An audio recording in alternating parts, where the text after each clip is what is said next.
Everyone is born with the nature Allah created them upon. And as they grow, their personality is shaped and molded by the people around them and the experiences that they're going to have. So for example, what was it like the first time you went into the masjid? And how did all those people receive you? Were you met with smiles and warmth?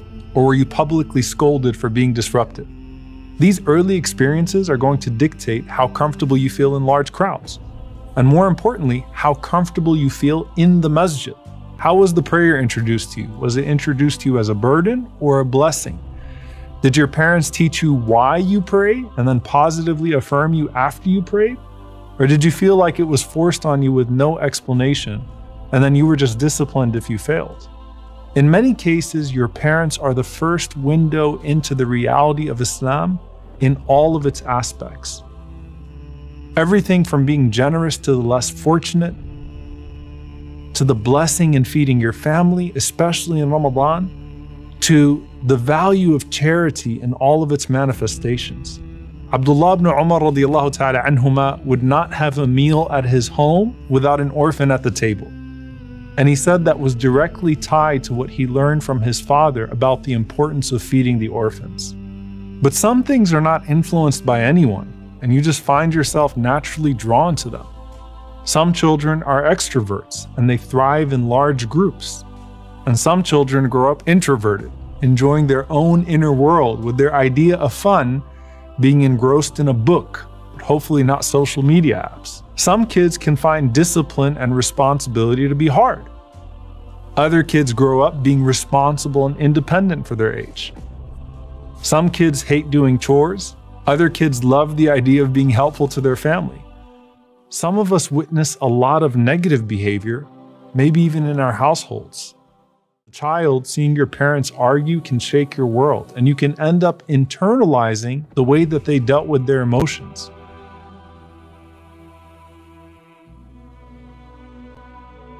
So hot tempers often get inherited, or being afraid of a hot temper gets inherited.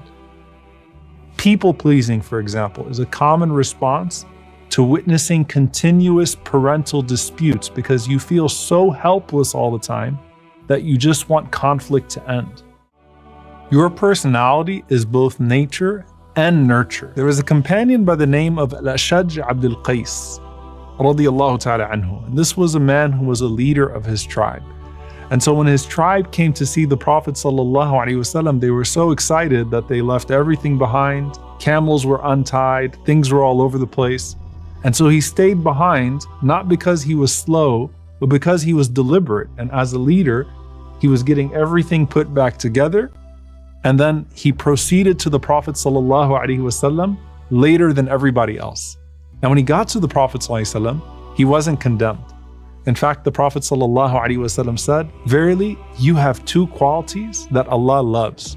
Your hilm, which is your patience with the people, and al-ana, which is how deliberate you are." Now, both of those qualities can be mistaken for something negative. You could see al-hilm as disgrace. You could see al-ana, which is being very deliberate, as being slow and having a lot of self-doubt. But they're not. And in another narration, the Prophet ﷺ said to him, "Al-hilmu wal-haya." It's your forbearance and your shyness. Shyness can be mistaken for weakness, but it's not. So now he's all happy and he says to the Prophet ﷺ, "Ya Rasulullah, did I acquire these traits? Or did Allah create these traits within me?" The Prophet ﷺ said, "Rather, Allah put them in you," meaning you were born with these traits. And he responded and said, "Alhamdulillahi alladhi jabalani ala khuluqayni ahabbahumullah." All praises be to Allah who shaped me with two qualities that He loves. Now, forbearance, patience, and modesty are made easy if a person is naturally introverted. But even if these qualities come harder to you, they can still be acquired. That's why Allah subhanahu wa ta'ala says, وَالَّذِينَ جَاهَدُوا فِينَا لَنَهْدِيَنَّهُمْ سُبُلَنَا. Those who strive in our path, we will guide them to our ways. And that's why the Prophet ﷺ said, إِنَّمَا الْعِلْمُ بِالتَّعَلُّمِ وَإِنَّمَا الْحِلْمُ بِالتَّحَلُّمِ. Knowledge is through seeking knowledge, and likewise, forbearance is through practicing forbearance. How many people have you seen unlearn a bad temper? It's difficult, but the Prophet ﷺ says it is possible. And if you could learn forbearance and unlearn a bad temper, you can learn any good quality and unlearn any bad quality. And the reward is simply going to be greater for you because you had to strive harder to get to that station. Expand our personalities to focus on gaining those qualities that might not be easy, but they are beloved to Allah subhanahu wa ta'ala. And so they've become beloved to us.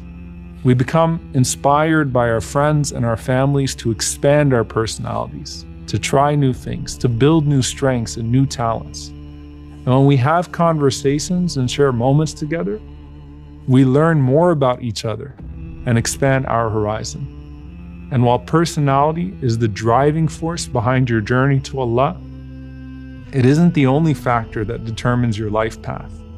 Your health and your illness and your physical abilities or your disabilities might just push you in directions you didn't expect.